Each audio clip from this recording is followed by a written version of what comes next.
ಭಾಳ ದೀರ್ಘವಾಗಿ ಉತ್ತರ ಕರ್ನಾಟಕದ ಸಮಸ್ಯೆಗಳ ಬಗ್ಗೆ ಚರ್ಚೆ ಮಾಡಿದರು. ವಿಧಾನಸಭೆಯಲ್ಲಿ 39 ಜನ ಎಲ್ಲ ಪಾರ್ಟಿಯವರು ಭಾಗವಹಿಸಿದರು. ಮತ್ತು ಇಲ್ಲಿ ಕೌನ್ಸಿಲ್ನಲ್ಲಿ ಸುಮಾರು 12 ಜನ ಭಾಗವಹಿಸಿದರು. ಒಟ್ಟು 50 ಜನಕ್ಕಿಂತ ಜಾಸ್ತಿ ಭಾಗವಹಿಸಿದರು. ಪ್ರಚೋದಕಾರಿ ಭಾಷೆಯನ್ನು ತಡೆ ಮಾಡಬೇಕನ್ನೋದು ಸರ್ಕಾರ ನಿರ್ದೇಶ ಆಗಿದೆ. ಆದರೆ ಬಿಜೆಪಿ ಹೇಳ್ತಾರೆ ಇದು ಟಾರ್ಗೆಟ್ ಮಾಡ್ತಾ ಇದ್ದಾರೆ. ಈಗ ಯಾರು ಪ್ರಚೋದಿತ ಭಾಷಣ ಮಾಡ್ತಾರೆ ಅವ್ರು ಮಾತ್ರ ವಿರೋಧ ಮಾಡೋದು. ಈಗ ನೀನು ಇದೆಯಾ ಅಂತ ಇಟ್ಕೊಂಡು ನೀ ಪ್ರಚೋದನೆ ಭಾಷಣ ಮಾಡದೆ ಹೋದರೆ ನಿನ್ನ ಮೇಲೆ ಕ್ರಿಮಿನಲ್ ಕೇಸ್ ಹಾಕ್ತೀವಿ.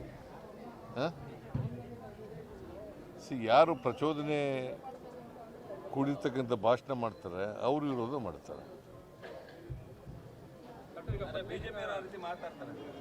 ಬಿಜೆಪಿಯವ್ರು ಯಾಕೆ ಕುಂಬಳಕಾಯಿನ ಕಳ್ಳ ಅಂದರೆ ಹೆಗಲ್ ಮುಟ್ಟು ನೋಡ್ಕೋತೀರಿ?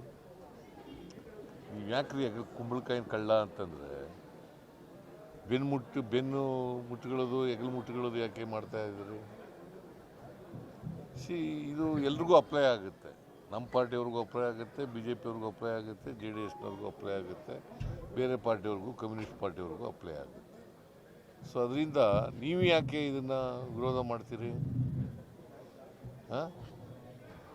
ಯಾಕಪ್ಪ ವಿರೋಧ ಮಾಡ್ತೀರಿ? ಏಟ್ ಸ್ಪೀಚ್ನಿಂದ ಶಾಂತಿ ನೆಲೆಸುತ್ತೆ ಸಮಾಜದಲ್ಲಿ? ಶಾಂತಿ ಕಾಪಾಡಲಿಕ್ಕೋಸ್ಕರವಾಗಿ, ಭ್ರಾತೃತ್ವ ಕಾಪಾಡಲಿಕ್ಕೋಸ್ಕರವಾಗಿ ಇಂಥ ಒಂದು ಮಸೂದೆಯನ್ನು ತರ್ತಾ ಇರ್ತಕ್ಕಂಥದ್ದು. ಇತ್ತೀಚಿನ ದಿನಗಳಲ್ಲಿ ಏಟ್ ಸ್ಪೀಚ್ ಜಾಸ್ತಿ ಆಗಿದೆ. ಅದಕ್ಕೋಸ್ಕರ ಅದನ್ನು ನಿಷೇಧ ಮಾಡಲಿಕ್ಕೋಸ್ಕರವಾಗಿ ಇದನ್ನು ಮಾಡ್ತಾ ಇದ್ದಾರೆ.